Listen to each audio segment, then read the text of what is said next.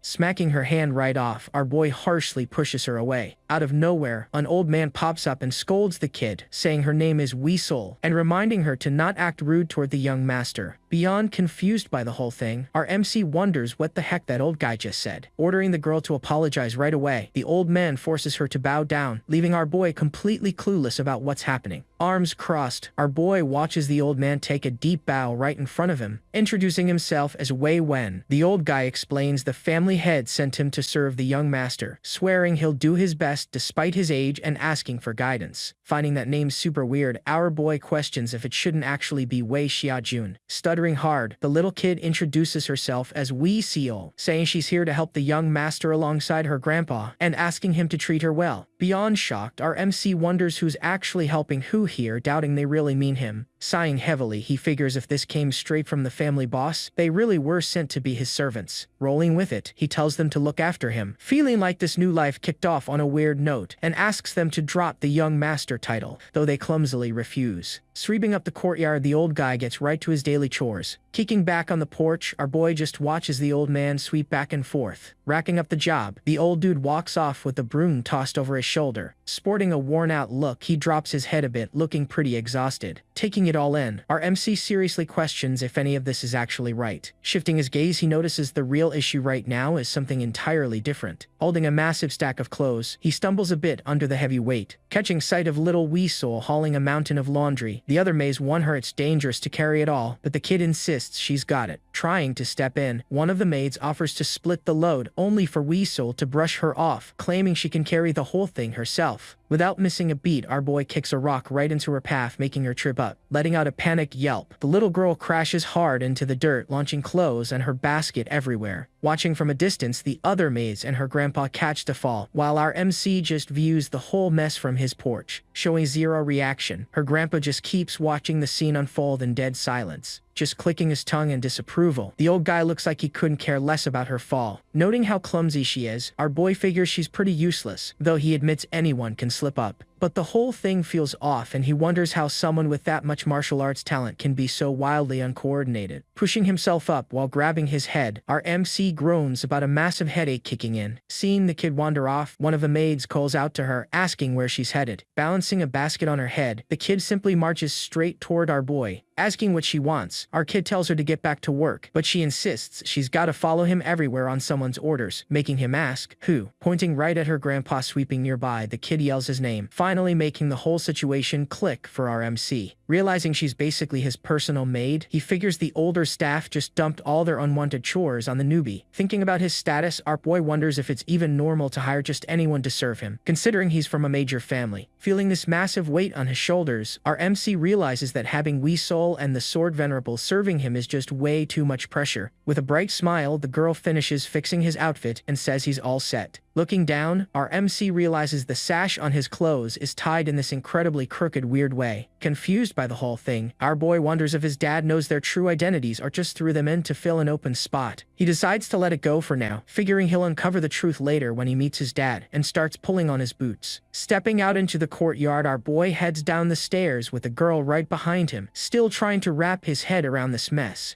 The girl rushes over saying she wants to tag along with the young master too, but our boy stays there instantly, asking where she thinks she's going and telling her to stay back and learn how to do her job. Her eyes full of tears, the little girl nods, clearly super bummed out by his answer. Just watching from a distance, her grandpa stays silent with this dead serious look on his face. A heavy tension builds up as the two just stare each other down for a second, without saying a single word. He turns to head inside, reminding her to learn how to do things right. As he opens the door, he leaves her behind in the hallway, ready to step into the room. Throwing one last glance over his shoulder, he seems to hesitate for just a split second. Before shutting the door, he promises to bring the medicine back and tells her to grind hard on her studies. Then, with a loud thud, the door slams shut right in her face. Her whole face lighting up, the girl breaks into a massive smile, spreading her bright energy to everyone around. The grandpa smiles with pride, celebrating the mention of the medicine and feeling hyped about her progress. Walking alone down a hallway, our boy admits to himself that he's actually freaking out right now. He thinks about how his relationship with his dad was always rock bottom even in his past life, realizing they never had a private chat and not knowing how to kick things off. Planning out the talk, he decides to just listen to his dad first and then ask why Wee Soul and her grandpa were sent to be his servants. Suddenly, the door swings open and his dad demands to know why he's just standing out there scaring him half to death. Ordering him to get inside, the dad looks super annoyed while our boy just nods, as the family boss secretly thinks it would have been better if the kid had just died. Now sitting at the table, his dad asks if he met the new servants, and our boy confirms they said hi this morning, prompting his dad to ask for his thoughts on them. Keeping things polite, our MC says he's super grateful for the help, but starts questioning why those specific people got assigned to him. But before he can even finish his question, his dad just blanks him and takes a silent sip of his drink. Claiming it's not the right time yet, the boss says he'll explain everything when the moment comes, and our boy just nods along saying he gets it. His heart racing, our MC stays quiet, trying to process that highly cryptic answer. Deep in thought, he realizes his dad knows everything but sent them anyway, wondering what the guy could have possibly told Wei Xiaojun. Telling him to drop the useless worries, the dad orders him to gear up for the dragon gathering happening the next day, and our boy just agrees. Beyond confused, our kid wonders what the heck this dragon gathering even is, but the very next second, with his eyes wide in pure terror, the memory hits him like a truck, making him panic just thinking about that event. With a dead serious look, our boy orders his crew to slice his neck right then and there. Visibly stressed, one of his servants calls out to the young master, not understanding the crazy request at all, asking if he seriously wants to skip the dragon gathering. The guy just gets a blunt yes right back, meant to honor the young heroes who risked their lives at the demonic gate. The gathering goes down twice a year, and since it's also a massive draft to pick new members for the sword squad, everyone from the main family is forced to show up. He doubles down on the idea, telling the servant to just make the cut, since a dead guy doesn't have to go anywhere. The servant unrolls a scroll and warns him that pulling a stunt like that would definitely make the family head kill him for real. Revealing that the host is the second elder, the guy drops the bomb that this elder promised to tear our MC to shreds if he tries to run away again, leaving the kid speechless. Our boy grits his teeth in pure frustration, thinking, damn it, why did it have to be him? Flashing back, he remembers how the elders always breathed down his neck since childhood, with the second elder being the absolute worst, always demanding he become some kind of prodigy. Even though he's somewhat grateful, our MC recalls how that old man always found time to force harsh lessons on him and scold him, which just gave him a massive headache. Realizing the elder actually had a sense of responsibility his dad lacked, our boy feels like a fool, and right as the servant asks what's wrong, he just brushes it off as talking to himself and asks when they're leaving, finding out they'll head out the second everyone's geared up. Outside, a few servants are gossiping about Wee Seal, talking about how pretty she is and how she's definitely gonna break a ton of hearts when she grows up. Calling out to one of the maids, our boy asks if they aren't ready yet, but she apologizes, explaining they got caught up helping little Wee Seal. In a highly annoyed tone, our MC asks if the little kid messed something up again. Looking super awkward, the maids just stutter out a "well" as they step aside, and parting the way, they reveal little Wee Soul, all dressed up and clearly blushing hard. His jaw hitting the floor, our boy just freezes up, having zero clue how to react. The very next second, our MC turns bright red, fully caught off guard by the girl's glow-up. With a charming smile, little Wee Seal looks even prettier, with these imaginary flowers blooming all around her. Walking up to our boy, who's still stunned, she calls out to him as the young master, all hyped up with blushing cheeks. The kid mentions how the other maid said she looks super pretty. Awkward as hell, our MC stammers out that yeah, she looks nice, but he's visibly embarrassed by the whole thing. Tucking a strand of hair behind her ear, the girl gives off this shy little smile, and looking right at him, she asks in this sweet voice if the young master thinks she's pretty too. Hitting his absolute limit, our boy turns as red as a tomato, blowing steam out of his ears from pure embarrassment. He desperately tries to change the subject, yelling for everyone to just head out already, but the little girl keeps pressing the question. And just like that, with the wheels spinning fast, the carriage takes off, officially kicking off their trip. She is entirely blown away by the speed, screaming that the carriage is moving super fast. Surprised by her reaction, one of the maids asks if this is her first time riding in one, and the kid replies she thought horses were just for eating, leaving the maid speechless. Meanwhile, in another carriage, our MC asks who's running the event, and his servant drops the name Kinri Merchant Guild, the most famous one around, proving the second elder is going all out. Suggesting he catch some sleep, the servant warns that the trip will take about 4 hours, and our boy agrees, yawning about how his late-night training wrecked his sleep. But trying to pass out, our MC gets cut off by Wee Soul's excited yells from the other carriage, going off about the smell of horse meat. Losing his patience, he marches over to her carriage and shoves a sweet in her mouth, telling the kid to be quiet and eat her medicine. Without a single complaint, the girl starts chewing on the candy, clearly loving the taste of it. Finally scoring some peace and quiet, our boy tries to sleep, while the now chill girl just watches him from the sidelines. He decides to use the moment to grab a quick nap, thinking he finally locked in some silence. But out of nowhere, the little girl wakes him up, saying in this worried voice that her medicine is all gone. Still half asleep, our MC mumbles something, but the kid quickly lets him know they actually made it to their destination. Caught off guard by that, our boy asks if they're seriously already there, and peeking through the carriage crack, he takes a curious look at the outside. A bustling city lit up with tons of lanterns greets him, leaving him fully amazed by the massive crowd of people. Stepping out to stretch, he points out the crowd, while little Wee Seal gets completely hypnotized by the smell of street food. Right at that moment, a voice greets him, mentioning it must have been a really long trip. The man introduces himself as the vice manager of the Qianri Merchant Guild, calling it a huge honor to meet the future star of the Jin family. He replies politely, introducing himself and saying the pleasure is all his. Giving thanks to the second elder and Miss Jin, our boy gets invited to follow the guy to his room. But just hearing that lady's title makes our MC's blood boil, feeling like he's ready to snap. Walking through the venue, he prays he won't have the bad luck of bumping into her, but his fear quickly morphs into a terrible gut feeling when he spots a very familiar figure from behind. And that's where it gets crazy to his pure horror. The person turns around and his worst nightmare comes to life. With a look of pure hatred, his sister stares him down, making the whole vibe incredibly heavy. She speaks with pure disgust, pointing out that there's nothing more pathetic than a family member dragging their own name through the mud. Trying to smooth things over, our boy promises to behave